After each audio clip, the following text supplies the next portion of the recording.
성경 봉독입니다. 다 같이 일어나셔서 레위기 26장 33절 말씀 한 구절 합독하시겠습니다. 레위기 26장 33절입니다. 다 같이 읽겠습니다. 또 내가 너희를 민족들 가운데 흩어버리고 칼을 빼 너희 뒤를 쫓을 것이니 너희 땅은 황량하게 되고 너희 성읍들은 황폐하게 될 것이다. 아멘. 앉아주시길 바랍니다.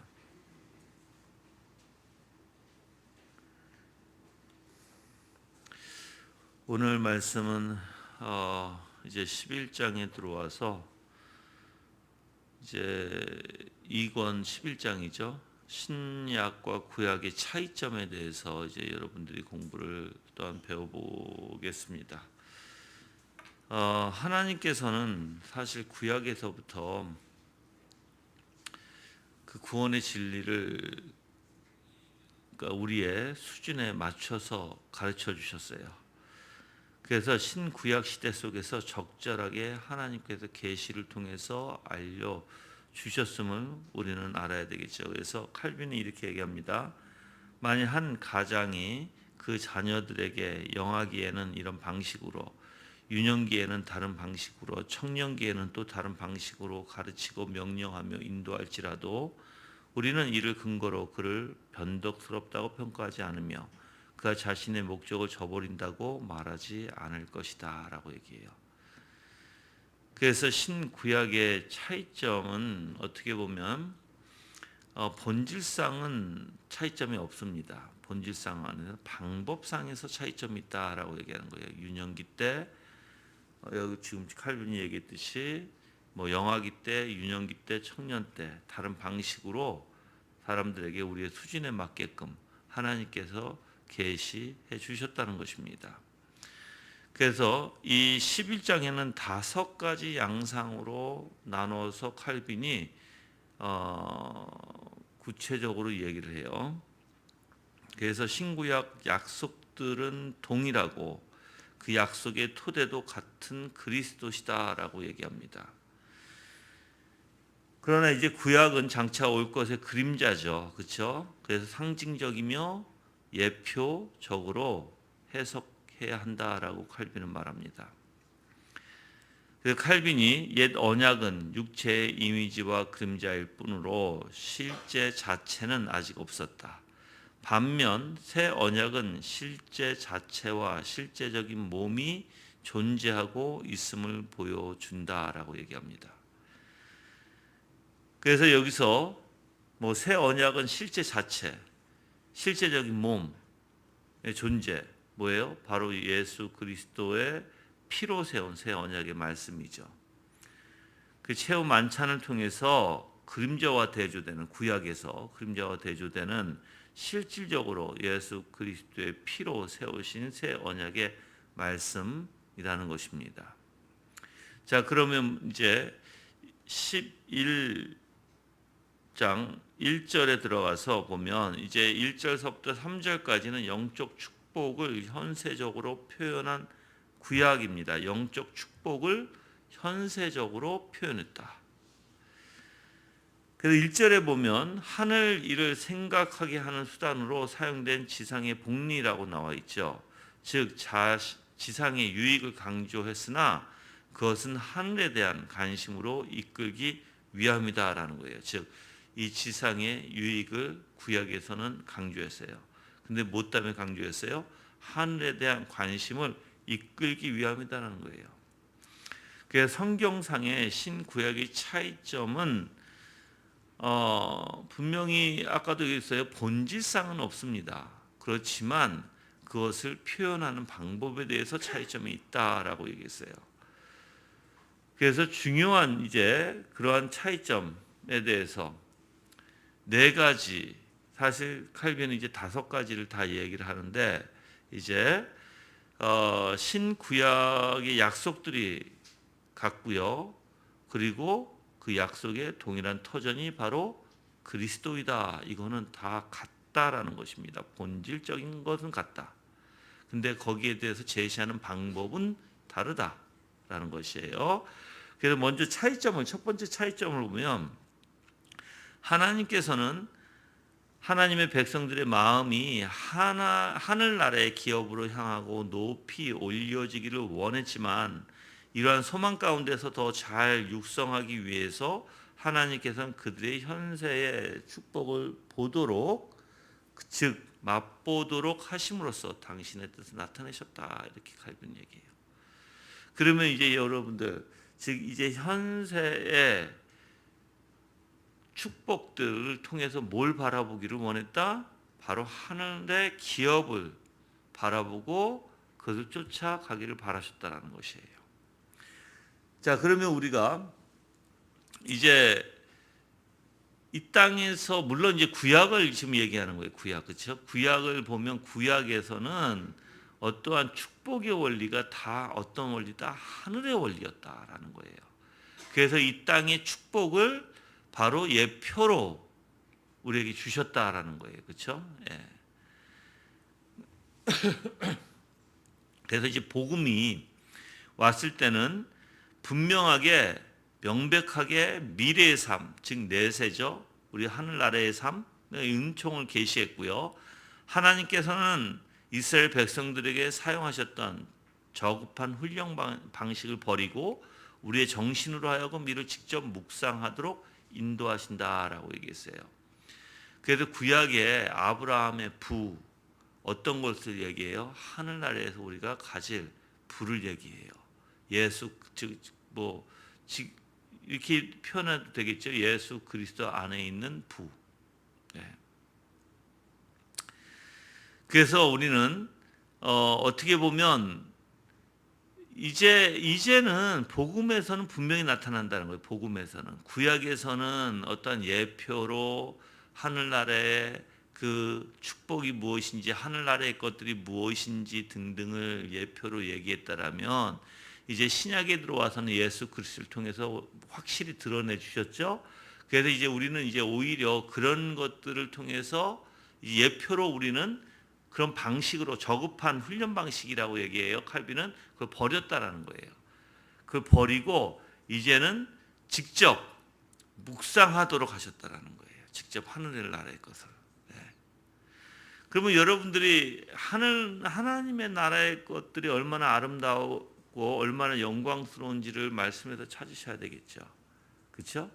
또한 예수 그리스도를 보면 그러한 방식과 그런 아름다움이 예수 그리스도 안에 다 있으니까. 그래서 모든 것이 그리스도 안에서 다 있기 때문에 여러분들이 그 아름다움, 하늘나라의 그 아름다움을 바로 그리스도 안에서 찾으셔야 할 것입니다. 또 하나님의 계획에 주의를 기울이지 않는 사람들을 칼빈은 뭐라고 얘기하냐면 절대 높이 올라갈 수 없다라고 얘기해요. 그러니까 육체에 초점을 두고 살면 육체에서부터 더 이상 무엇인가 올라갈 수 없다. 그러니까 영적인 것을 깨달을 수 없다라고 표현하는 거예요. 그래서 그런 사람들이 있었다는 거죠. 구약에서는 즉 가나안 땅, 여러분들 잘 아시잖아요. 가나안 땅이 아주 훌륭한 땅이라고 다들 생각했죠. 그렇죠? 그리고 가나안 땅에 가고 싶었고 가나안 땅에 가서 그 가나안 땅에 자기가 어떻게 보면 그 땅을 소유하고 싶어 했죠. 각 지파마다. 또 그렇게 하나님이 나눠 주셨고요. 그렇죠? 예. 그리고 또한 심지어는 하나님의 율법을 지킨 자들, 그래서 가나안 땅은 아주 훌륭하고 하나님의 율법을 지킨 자들에 대한 상급이 있다는 것입니다. 그들이 이제 얘기한 것은, 그래서 율법은 범하는 자는 오히려 땅을 소유하지 못하고 오히려 가혹한 벌로 하나님이 위협하시는 것으로 생각을 해요. 여러분들 구약에 보면 사실 그렇게 보여요. 구약에 보면 가나안 땅의 그 사람들이 얼마나 거기에 목매였는지, 그리고 율법을 지키지 않으면 어떻게 해요? 형벌이 가해지는. 그렇죠? 그런데 그 생각에 머물다 보면 뭘 할 수 없어요. 가나안 땅이 왜 그렇게 복된 땅이라고 얘기할까요? 진짜 복될까요? 그 그 가나안 땅은 예표로 바로 하나님의 나라를 상징하고 있는 거예요. 율법을 지키는 건 또 뭘까요? 율법 지키는 건 하나님의 관계에 있죠. 그렇죠? 그냥 우리가 형식적으로 율법을 지킨다, 안 지킨다의 원리에서 안 지키면 하나님 우리에게 벌을 주시고 지키면 우리에게 기업을 주신다, 이런 원리가 아니라 하나님과의 관계에 있죠. 그래서 모세에 의해서 선언된 축복과 저주들, 그들은 거기에 율법에 파묻혀서 그냥 그 율법을 하나님의, 어떻게 보면 하나님의 위대하심과 하나님의 관계 안에서 보는 것이 아니라 그냥 율법 원리에서 보기 때문에 율법주의에 이제 빠지는 현상들이 나타났던 것이죠. 그래서 그들 또한 하나님께서 모든 백성들로부터 자신들을 구별시켰다는 것도 알아요. 그렇죠? 이스라엘 백성들이. 그리고 또한 그들은 자기 자신을 위해서가 아니라 모든 사람을 위해서 하나님께서 부르셨고, 뿐만 아니라 그리스도의 교회가 외부적인 상을 가짐으로써 영적인 사실들이 있음을 알기 위해서였다고 그들은 그렇게 결론 내린다고 칼빈은 얘기해요. 즉 그리스도의 교회가, 하나님의 교회가 외부적인 상을 가짐으로써 영적인 사실들이 있음을 알게 했다. 근데 이거는 조금 뭐가 다르죠. 왜 그러냐면 우리는 실질적으로 그러한 하나님의 것을 누리게 돼 있고요. 하나님과의 관계를 갖게 돼 있고요. 실질적으로 그게 우리의 소유가 되는 것이잖아요. 그렇죠? 그래서 칼빈은 뭐라고 얘기하냐면, 성경은 때때로 하나님께서는 그들에게 이들 모든 현세의 축복을 주셨을 때 당신께서 손수 그들을 하늘의 일들의 소망으로 인도하시기를 했다는 것을 보여준다, 이렇게 얘기해요. 모든 현세의 축복을 주셨을 때 손수 뭐예요? 하늘의 일들을 소망으로 인도하기로 하셨다라는 것입니다. 그래서 여러분들이 만약에 세상 것으로 자꾸만 예표를 가지고 실질적인, 어떻게 보면 우리가 이렇게 표현하잖아요. 그냥 단어적으로 직접 받아버릴 때 그것은 너무 무지하고 우둔하다라고 얘기해요. 예표를 실질적 단어적으로 이 세상의 현세의 축복으로 그냥 받아들이고 하늘나라의 소망을 보지 못하면 그것은 우둔하고 무지하다라고 칼빈은 말하고 있습니다. 그래서 이스라엘 백성들은 가나안 땅을 소유하는 것을 어떻게 했어요? 축복으로 봤어요. 그렇죠? 그래서 그들은 또한 예수 그리스도께서 이제 나타나신 이후에 그냥 단지 하늘의 기업을 상징하는 것으로만 본다면, 실질적인 원리에서 보는 게 아니라 그냥 상징의 원리에서만 본다면 그 기업들을, 그래서 피상적으로 빠지게 되는 거예요. 여러분도 한번 생각해 보세요. 우리가 왜 피상적인 신앙으로 빠져드는지. 피상적인 신앙으로 빠져든다는 것은 그냥 이론으로 그치고 마는 거예요. 그냥 어떤 상징성이라는 표현이죠. 근데 제가 요 근래 제가 계속 이제 교수님을 만나면서 이 대화 가운데 했던 내용들이 그거예요. 청교도들은 내면을 다스리고 내면에 대해서 확실히 깨닫고, 해서 내가 이랬어요. 교리를 가르쳐서 배워서 내가 그 교리가 무엇인지 이론적으로 아는 것과 그 교리를 적용시켜서 이해하는 것과 다릅니다. 사람들은 교리를 배워서 이성으로 이해할 수는 있을 것입니다.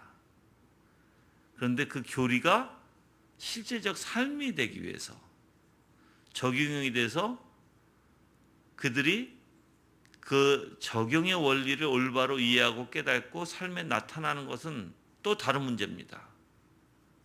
달라요.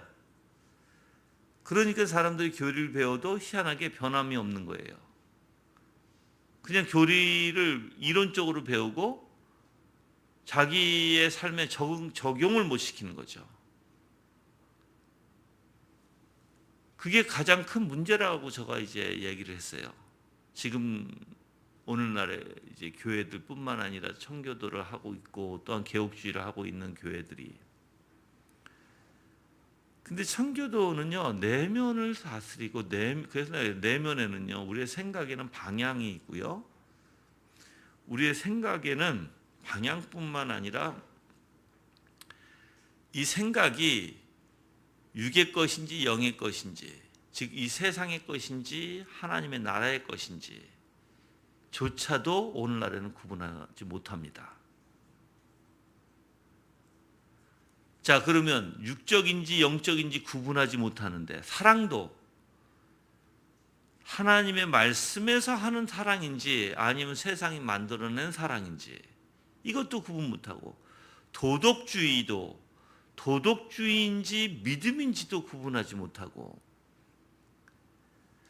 그래서 자기 자신들은 다 세상 것의 이론에 빠져서 세상의 원리에 살아가면서 그게 신앙이라고 표현하는 사람들이 너무나 많습니다. 참된 믿음이 아니라, 은혜로 인한 참된 믿음이 아니라. 근데 이런 거를 왜 안 가르칠까요? 제가 물어봤어요. 왜 이런 것들을 교회에서 안 가르칠까요? 똑같아요, 여러분들. 우리가 잘못하면 똑같이 유대인들과 같이 어떤 피상적인 원리에 빠져서 그냥 신앙을, 하나님을 잘 모르고 그냥 자기의 기준에 빠져서 하나님을 바라보고 있지는 않은지. 그래서 사실 우리는 유대인들과 달리, 이제 구약의 유대인들과 달리 사실 이스라엘 백성들이 누렸던 지상의 소유에서 마치 거울로 보는 것처럼 자신들을 위해서 하늘에 예비되었다고 믿었던 미래의 기업을 바라보았다고 강력히 주장한다고 칼빈은 얘기해요. 그게 무슨 뜻이냐면, 여러분들 이스라엘 백성들이 누렸던 지상의 소유, 구약에서는 다 볼 수 있잖아요. 그렇죠? 그들이 생각했던 복, 축복, 그렇죠?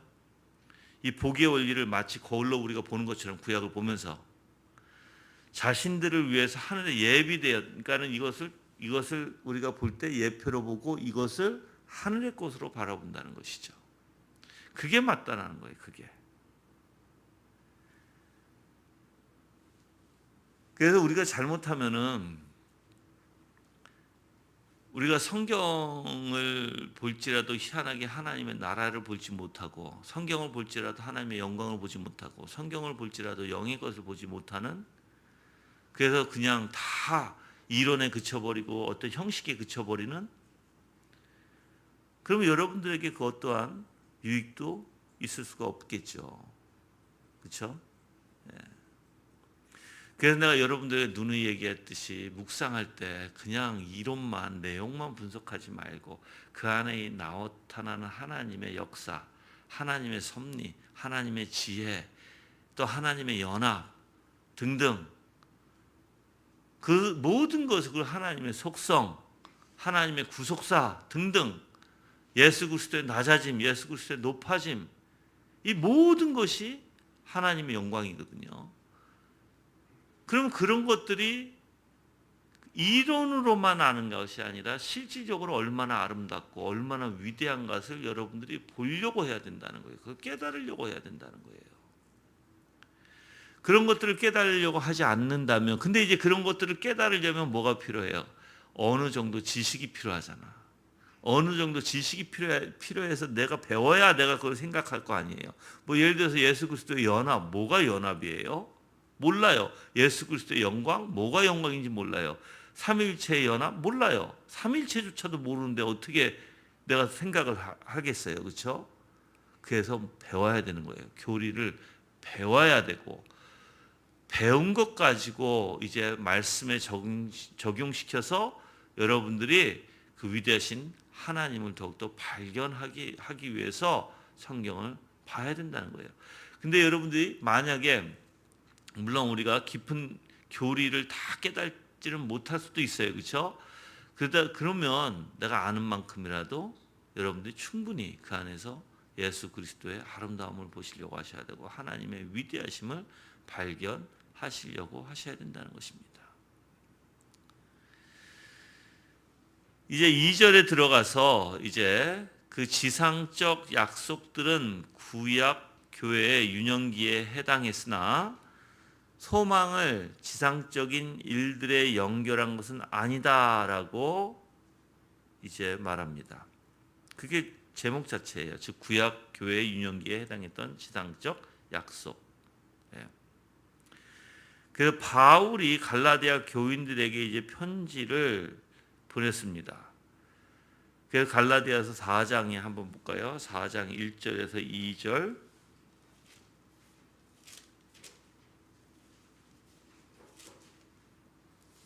갈라디아서 4장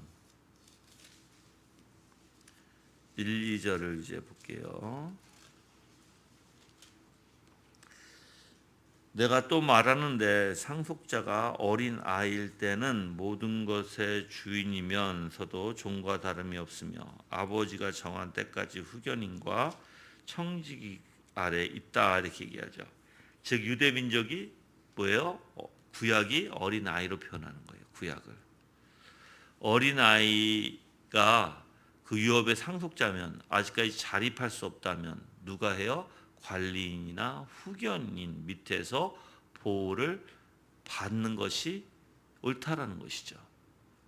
그럼 지금 이 구약의 사람들 그리고 초대교회에 어떻게 보면 유년기라고 이제 표현하는 어린아이라고 표현하는 그럼 당연히 뭘 받을 수밖에 없어요? 관리인이나 후견인 밑에 있을 수밖에 없다라고 얘기하는 거예요. 그래서 그들과 우리를 위해서 같은 기업이 지정되어 있기는 하지만 그들은 아직 그것을 이어받아 관리할 만큼 성숙하지 못한 사람들이 바로 구약 사람들이다. 칼빈은 얘기합니다. 물론 구약에서도 여러분들 교회가 존재했어요. 그렇죠? 하나님이 모으신 백성들이었습니다. 그리고 또한 이제 당연히 구약에서 또한 초대교회 때 또 교회에 있었죠. 근데 다 초기 단계였어요. 그래서 주님께서는 그들을 후견인 아래 두어서 영적인 약속들을 꾸미 먹고 공개적으로 보여주시지 않고 어떤 지상적 약속들을 통해서 그림자 밑에 두었던 것이다 라고 얘기합니다. 바로 이게 구약을 나타내는 내용이에요. 그 아브라함, 이삭, 야곱 어떻게 보면 이 땅의 기업을 약속했던 사람들이죠. 그렇죠? 예. 그러한 땅은 소망의 궁극적 목표는 아니었어요. 그렇지만 진정한 기업, 즉 하나님의 나라에 대한 소망에 살 수 있도록 그래서 수련을 쌓고 단련하도록 그 땅을 제시해 준 것뿐이에요, 여러분들. 그래서 하나님께서는 그들이 그냥 땅의 축복에 머물지 않도록 여러모로 하나님께서는 그들을 도와주셨고 여러모로 그들에게 나타내 주셨고 이끌어 주셨어요. 그래서 그들에게 어떻게 보면 야, 이 땅의 축복이 최고의 축복이 아니야. 하나님의 나라의 축복이 축복이야라는 것을 올바로 알려줬죠. 그래서 아브라함도 그걸 알았어요. 그거를. 아브라함이 창세기 15장 1절에 아브라함 뭐라고 얘기하시냐면 아브라함아 나는 너의 방패요 너의 극히 큰 상급이다 라고 얘기하시죠. 무슨 뜻이에요? 바로 하나님 자체가 상급이라는 거예요. 예. 그 하나님께서는 이렇게 구약의 사람들을 그냥 세상 것에 이게 세상 것이 그냥 축복의 원리라는 것을 두지 아니하시고 하나님이 선택한 백성들에게 항상 뭐가 더 위대한 것인지 분명히 가르쳐 주셨다는 것입니다. 그래서 아브라함에게 있어서 그의 최종적인 상급이 바로 주님에게 있다는 것을 보여주셨고요. 깨닫게 해주셨고요. 또한 이 초등 학문에 그냥 머물지 않도록 그래서 그냥 초등학문에 있으면서 세상 것에만 추구하는 그러한 삶을 살지 않도록 하나님께서는 썩지 않을 하늘 상급을 추구하도록 그들에게 깨우쳐 주셨다는 것입니다. 그래서 이 땅에 대한 약속을 덧붙이셨지만 그 땅의 약속에 덧붙인 것은 다른 것이 아니라 하늘 기업의 예표로서 말씀하신 것이다라는 것이에요. 자, 그래서 우리가 이제 구약에서 다윗을 이제 보면 다윗도 이걸 깨달았던 것 같아요. 다윗도. 그래서 우리가 시편 73편 26절에 보면 내 육체와 마음은 쇠찬하나 하나님은 영원한 분기시라 이렇게 얘기해요. 그럼 여러분들 물론 제가 몇 구절만 더 읽고 이 부분에 대해서 여러분들에게 좀 더 말씀을 드려볼게요. 시편 16편 5절에도 여호와는 나의 산업과 나의 잔의 소득이니 그의 분깃을 지키시나이다라고 얘기해요. 시편 142편 5절에 여호와여 내가 주께 부르짖어 말하기를 주는 나의 소망이시여 생존 세계에서 나의 분깃이시라 하였나이다라고 얘기해요. 즉 누가 분깃이에요? 하나님이 자신의 분깃이라는 것을 다윗도 얘기했다라는 거예요. 그러면 여러분들 생각해 보시면 이 세상의 현세 축복을 초월해서 하늘의 소망, 하나님께 소망을 두고 있죠, 이들은. 그럼 여러분도 마찬가지로 만약에 여러분들이 하나님의 은혜 가운데 하나님께서 이렇게 선지자들에게 알려주셨던 계시, 지금 우리는 더 복된 자들이에요. 그러면 여러분들이 여러분의 축복, 여러분들이 소망이 오직 그 복이 하나님이시냐는 것이죠. 그게 안 되면, 그러니까 여러분들이 만약에 그럼 하나님이 어떻게 나의 복이야? 어떻게 하나님이 나의 분기시고 하나님이 어떻게 나의 기업이야? 이걸 모르시면 여러분은 하나님을 모르는 거예요. 그래서 여러분의 오직 우리가 왜 하나님만 붙들려고 하는지, 왜 하나님만 바라보고 하나님만 쫓아가려고 하는지, 그분이 모든 것에 기업이요 복이니까 그런 거예요. 그것을 이제 신약에 와서 예수 그리스도를 우리에게 보내주신 것이고, 그렇다면 여러분들이 정말로 이 세상 것을 추구하기보다는 뭘 더 추구해야 되는 거예요. 우리는 세상에 살아요, 그렇죠? 그래서 우리는 세상에 살지만 세상 것에 마음을 뺏기지 않아요. 세상에서 먹고 살아야 되기 때문에 일은 해요. 돈도 벌어요. 그렇지만 내 마음이 일에 뺏기고 직장에 뺏기고 내 마음이 돈에 뺏기지 않는다는 것이에요. 오직 하나님에게 내 소망을 두고 살아간다는 거예요. 그래서 하나님은 나의 분깃이나이다라고 여러분들이 고백할 수 있는 것이에요. 이런 신앙이 얼마나 아름다울 거예요. 그렇죠, 여러분들? 진짜 아름답죠. 아브라함도 그렇게 얘기했고 다윗도 그렇게 얘기했고 성경에서 나오는 사람들이 그렇게 얘기를 함으로써 그럼 그들은 어떤 하나님을 도대체 깨달았기에 그러한 신앙 고백을 할 수 있을까?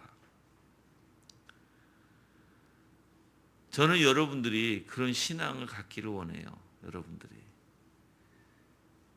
그래서 이 세상에 다른 마음을 두지 마세요. 우리가 여러분들 세상에 마음을 두고 살면 세상은 우리가 살아갈 때 우리는 이 세상하고 같이 어울리면서 사는 것이, 그러니까는 이렇게 같이 이렇게 빠져 들어가서 완전히 그렇게 사는 게 아니라 이 세상에 우리는 거룩함으로 살아야 되고 세상 사람들은 우리의 전도의 대상이지 같이 교제의 대상은 아니에요. 교제는 형제 자매끼리 하고 그들에게는 전도를 하는 거예요, 여러분들. 그게 우리가 살아가야 할 법이에요, 법. 근데 내 사고가 세상에 빠져들기 시작하면 어떨까요, 이제? 내 마음이 세상에 빠져들기 시작하면 세상 사람과 다를 바가 하나도 없을 거예요, 여러분들. 그럼 여러분들이 예수 그리스도, 즉 하나님이 나의 기업이요 나의 분깃이라고 생각하신다면 그분의 뭐가 도대체 나의 분깃일까? 뭐가 예수 그리스도의 뭐가 그렇게 위대하실까? 도대체 나의 기업? 그 그리스도가 나의 기업이에요. 그리스도가. 그럼 그 안에 어떤 보화가 있을까? 그것을 찾으셔야죠. 그것을. 그 보화를 하나씩 하나씩 찾을 때마다 여러분들은 감격할 거고 정말 여러분들은 놀랄 거예요. 근데 문제는 보화를 못 찾아. 말로만 예수 그리스도고 예수 그리스도 안에 있는 보화를 못 찾으면 어떻게 되죠? 그러면 여러분들 아무것도 하나님과 관계가 없는 사람이 돼 버리는 거예요. 그냥 말로만 아마 그냥 내가 예수님 믿습니다라고 할 거예요, 아마. 그래서 구약에서 선지자들은 오는 세대의 축복은 그들이 주님으로부터 받은 예표를 통해서 온다고 자주 말했다는 것입니다. 그 잠언서 2장 21절에서 대저 경건한 자는 땅을 유업으로 차지하리라. 경건한 자, 땅을 유업으로. 왜 땅을 표현하죠? 바로 땅을 하늘 나라의 기업으로 보는 거예요. 그래서 땅을 표현하는 거예요.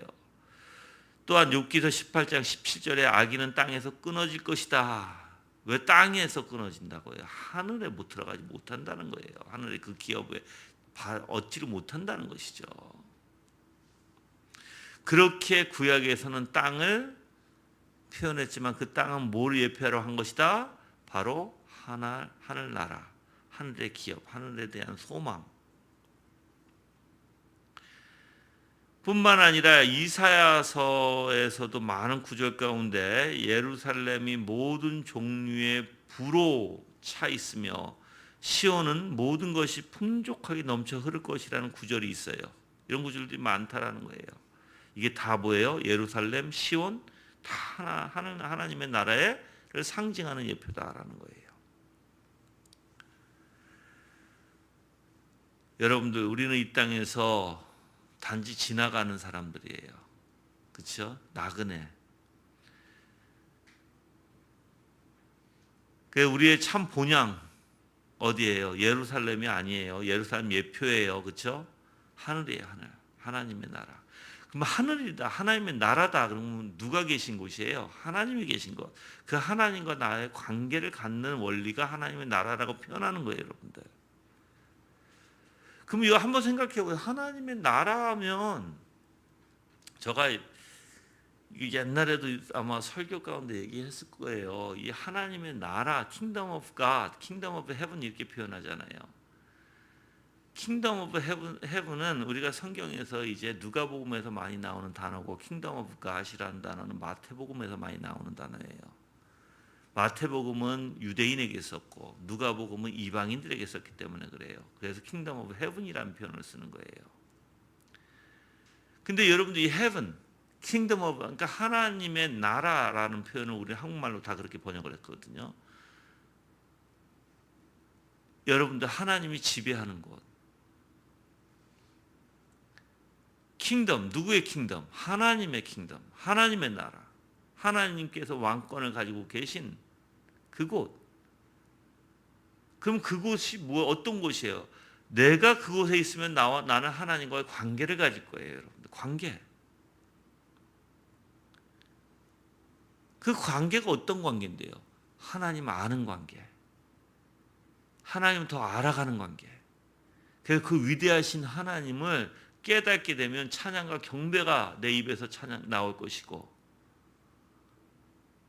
정말 그 위대하신 하나님을 깨닫게 되면 그분의 위엄이 어떤지 알게 될 것이고 그분의 영광이 어떤지 알게 될 것이고, 그래서 내 영혼이 어떻게 가만히 있지 못하고 하나님 찬양하며 경배할 거예요, 여러분들. 하나님과의 관계에 있는 곳에는요, 하나님을 닮게 돼 있어요, 여러분들. 하나님을. 그래서 하늘의 도성이라고도 표현하죠. 그래서 시편 133편 3절에 여호와께서 복을 명하셨는데 곧 영생이 있는 도성이라고 표현해요. 복은 하나님과 같이 있는 것입니다. 그러면 여러분들이 내가 진정으로 참된 복의 소유자라고 여러분이 생각하면 누구하고 같이 있어야 돼요? 누구하고 같이 관계를 가져야 돼요? 하나님과 같이 관계를 가져야 돼요. 말로만 나는 하나님과 관계를 갖는다? 아니에요. 닮게 돼 있어요. 하나님과 관계를 갖는 사람은 하는 예수 그리스도를 닮게 돼 있어요. 그럼 뭐가 닮아요? 사고도 닮게 돼 있고요. 마음도 닮게 돼 있고요. 생각도 닮게 돼 있어요. 감정도 닮게 돼 있어요. 여러분들 다. 그래서 우리는 하나님 앞에 감사하면서 그 영광이 얼마나 아름다운 것인지 깨달아요. 간단하게 얘기하면 여러분들 예수님의 속성 아시잖아요. 뭐 내가 많이 눈을 얘기하니까 예수님의 속성을 보면 우리의 악한 속성과 비교가 되죠. 하나님의 구속사의 지혜를 보면 우리의 지혜가 따라갈 수 없죠. 하나님의 다스리시는 섭리를 보세요. 우리가 이 땅에서 선택하고 살아가는 것과 비교해 보세요. 얼마나 우리는 추접하고 초라한지. 그래서 우리 자신을 하나님과 이렇게 비교해서 보면 우리는 정말 여러분들 초라하고 비참한 존재예요.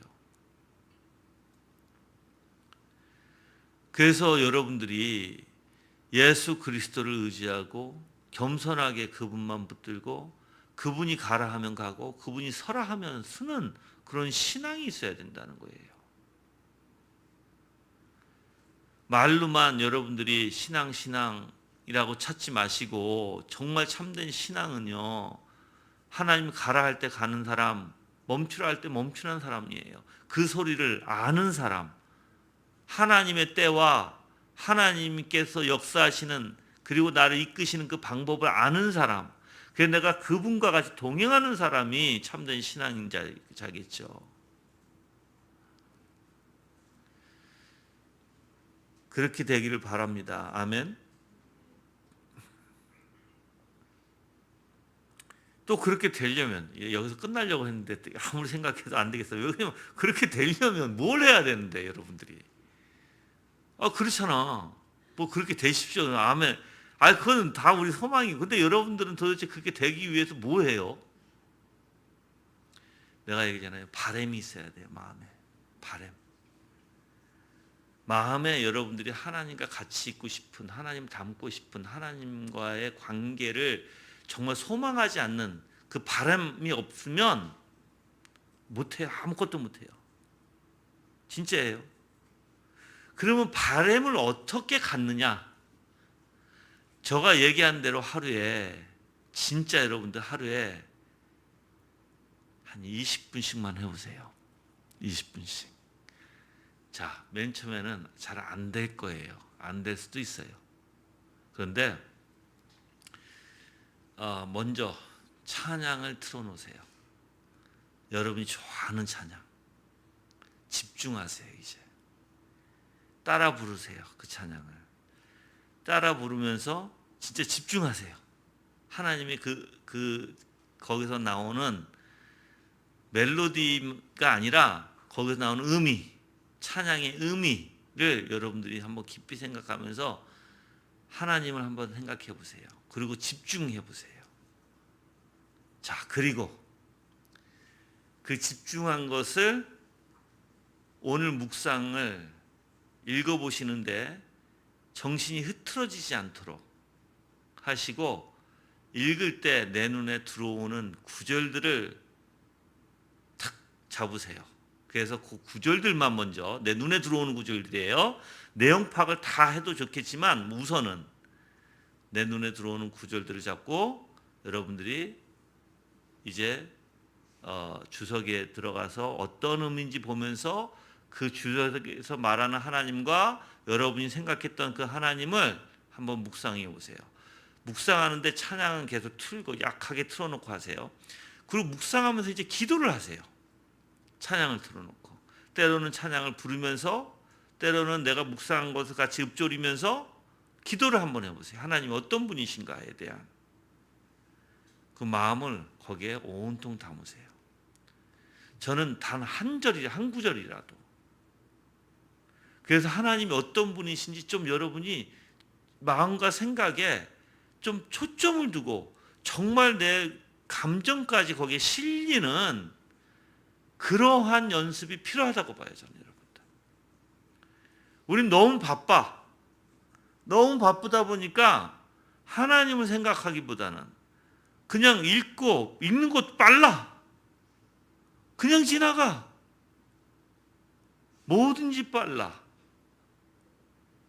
하나님과 같이 관계에 시간을 가지라고요. 제일 중요합니다, 여러분들.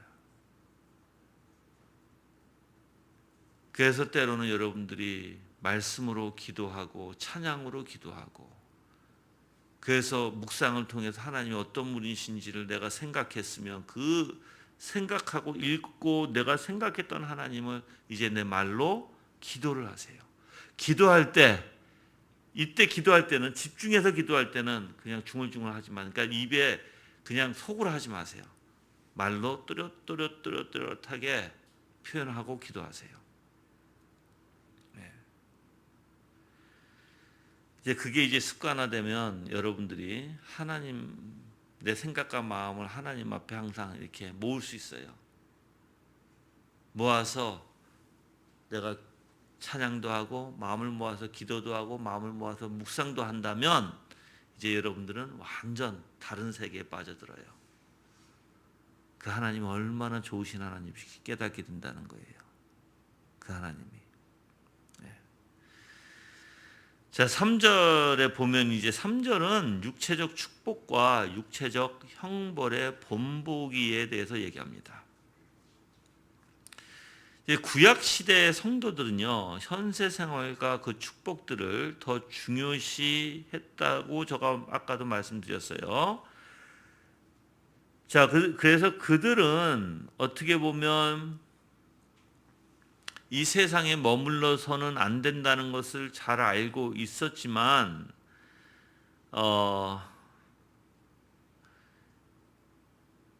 그 현세적 축복을 그들은 더 좋아했어요. 현세적 축복을. 예. 그래서 주님께서는 현세적인 선을 통해서 믿는 자들에게 자신의 자비를 증거하고 또 그런 모양과 상징들을 통해서 영적인 행복을 예시했던 것처럼 또한 악인들에게 뭘 해주시겠다고 또 보여주셨나요? 바로 악인들에게는 심판의 증거로서 육체적 형벌을 가하셨다는 거예요. 그러니까 두 가지가 있다라는 거예요. 하나는 복으로 보여주셨고 그게 얼마나 하나님 나라의 위대한가. 하나님은 악한 자들을 형벌하시면서 또 보여줬다는 거예요. 뭐에? 하나님의 진노와 그 형벌이, 심판이 얼마나 무서울 것인지를. 이 두 가지가 다 있다라는 거예요.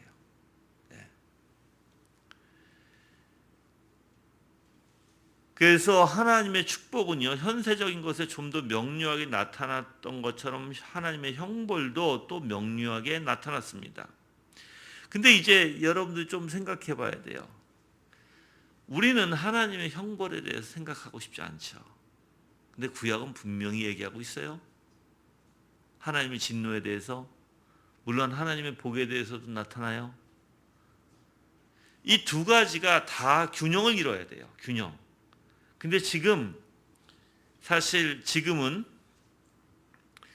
칼빈은 그렇게 돼요. 많이 교도들이 구약의 하나님과 신약의 하나님을 나눠서 구약은 무서운 하나님, 신약은 사랑의 하나님으로 이렇게 나눈다는 거예요. 많이 교들이.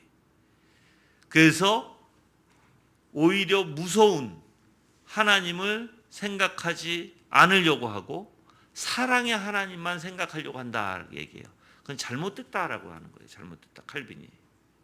우리도 지금 그렇죠?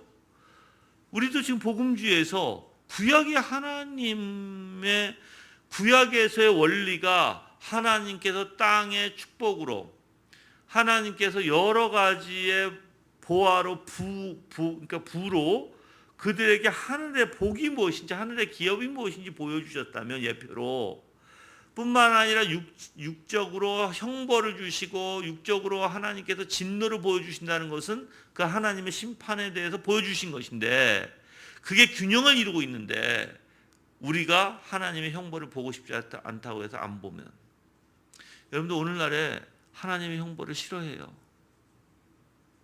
사람들이 안 보려고 해요. 그래서 율법, 근데 여러분들 희한하죠. 하나, 뭐가 희한한, 사람들은 율법을 좋아하지 않아요. 율법, 그럼 율법주의 이렇게 얘기하죠. 희한하게 칼빈은 이상한 얘기를 해요. 율법이 구약이다 이렇게 얘기해요. 복음은 신약이다라고 얘기해요. 구약이 없어서 돼요? 안 되죠. 그와 마찬가지로 율법이 없어서는 안 된다라고 얘기하는 거예요. 그 율법이 뭐다? 하나님의 진노와 복을 나란히 나타내 주는 게 구약의 원리다. 그 율법이 있어야 된다. 이제 이 부분이 이제 나중에 나와요. 요 챕터에, 11장의 챕터에 다 나와요. 이게 율법과 복음의 원리에 대해서. 근데 오늘날의 사람들은 율법을 싫어하는 거예요. 율법을 행위로만 자꾸만 보는 거예요. 어떤 사람은 율법을 자꾸만 행위로 보니까 내가 짜증나서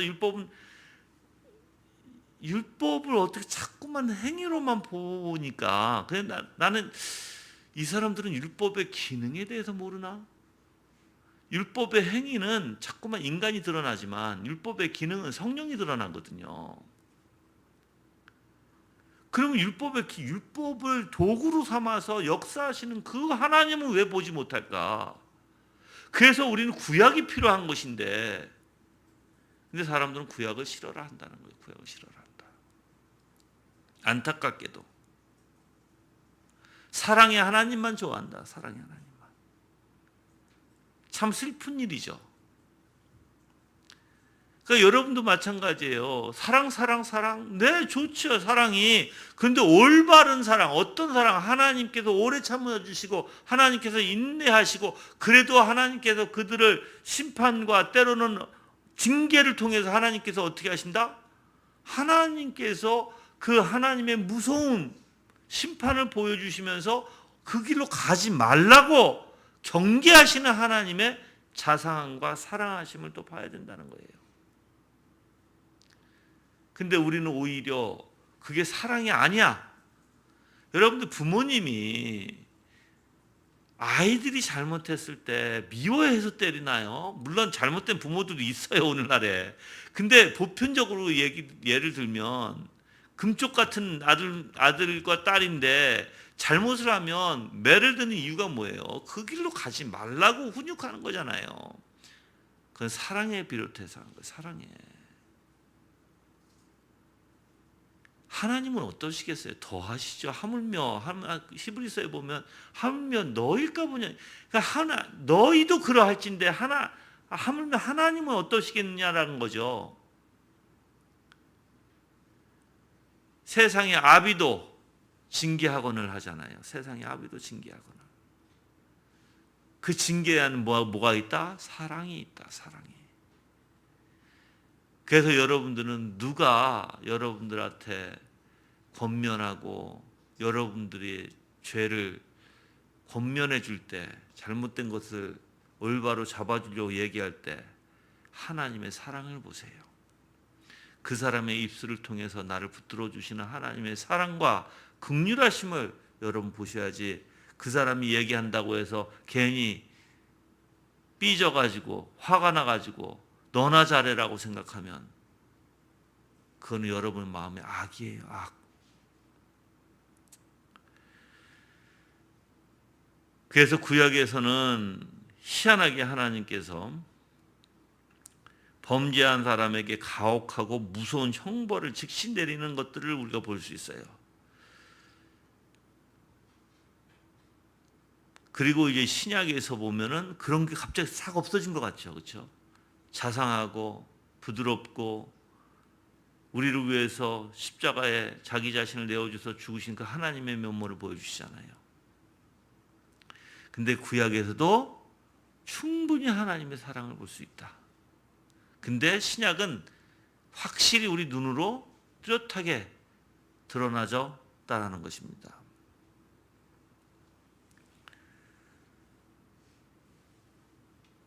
그래서 이스라엘 백성들에게는 어떻게 보면 구약에서는 흐릿하게 뚜렷한 것이 아니라 흐릿하게 어떤 형태로 그 언약을 주셨던 반면에 신약에서는 이제 뭐예요? 뚜렷하게 미래의 복과 언약이 무엇인지 보여주시는 거예요. 그래서 여러분들이 영적인 죽음의 위험성, 하나님이 그걸 싫어하시는 거예요. 그래서 육체의 형벌을 통해서 영적인 죽음은 안 된다라는 것을 알려주시는 거예요, 여러분들. 저는 여러분들이 저가 간단하게 지금 첫 번째 차이점에 대해서 얘기한 거예요. 지금 여기까지가 3절까지가 딱 첫 번째 차이점을 얘기해 드렸어요. 칼빈이 얘기하는. 이제 다음 주에는 제가 둘째 차이점을 말씀을 드릴 텐데, 첫 번째 차이점에서도 우리가 구약과 신약을 볼 수 있는, 올바로 볼 수 있는 눈을 좀 많이 키우셔야 돼요. 구약에서 지금 구약 묵상하잖아요, 그렇죠? 구약에서 하나님의 속성뿐만 아니라 하나님의 섭리, 하나님의 지혜 굉장히 많이 나타나요. 그거 보세요, 꼭. 그러면서 하나님께서 그들에게 복을 주시는 이유가 하늘의 복을 주신다는 걸 생각하시고, 하나님이 진노하시면 하나님께서 심판에 두려운 하나님으로 여러분들은 보셔야 돼요. 그래서 어떻게 해요? 그 안에도 사랑과 자비와 긍휼이 분명히 있어요. 무조건 여러분들은 무서운 하나님만 보지 마시고. 그 구약에서도 바로 예수 그리스도를 기본으로 두고 보셔야 돼요. 기본으로.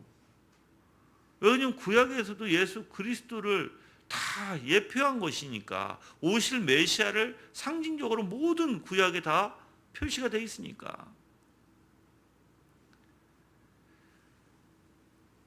그 여러분들이 부단히 주님의 은혜를 붙들고 주님의 말씀을 깨닫고 그냥 성경을 그냥 보지 마세요. 그냥 정말 주님을 사랑하기 위해서 보시고, 사랑하려고 마음을 다 한번 주님 앞에 한번 이렇게 마음을 모아 보세요. 정말 사랑하려고. 그게 안 되면 찬양을 틀어놓고, 그게 안 되면 어떻게 해서라든 어떻게든 여러분들이 내 마음을 모아서 하나님을 집중해서 보려고 하고 사랑하려고 보셔야 된다는 것입니다. 그래서 지금 구약을 묵상하고 있으니까 구약에 나타나는 하나님의 위대하심에 여러분 찬양과 경배를 드리시길 바랍니다. 오늘은 여기까지 하겠습니다. 내가 더 해드리고 싶은데 해드리면 10시가 될 것 같아서 여기까지 하겠습니다. 자, 다 같이 합심으로 기도하겠습니다. 하나님의 은혜 가운데 정말 우리가 구약에서 나오는 하나님, 또한 구약에서 우리에게 예표로 주시는 그 표가 무엇인지 깨닫고 하늘에 소망을 두는 그리스도인으로서 살아가기를 간절히 소망하며 기도하는 시간 갖겠습니다.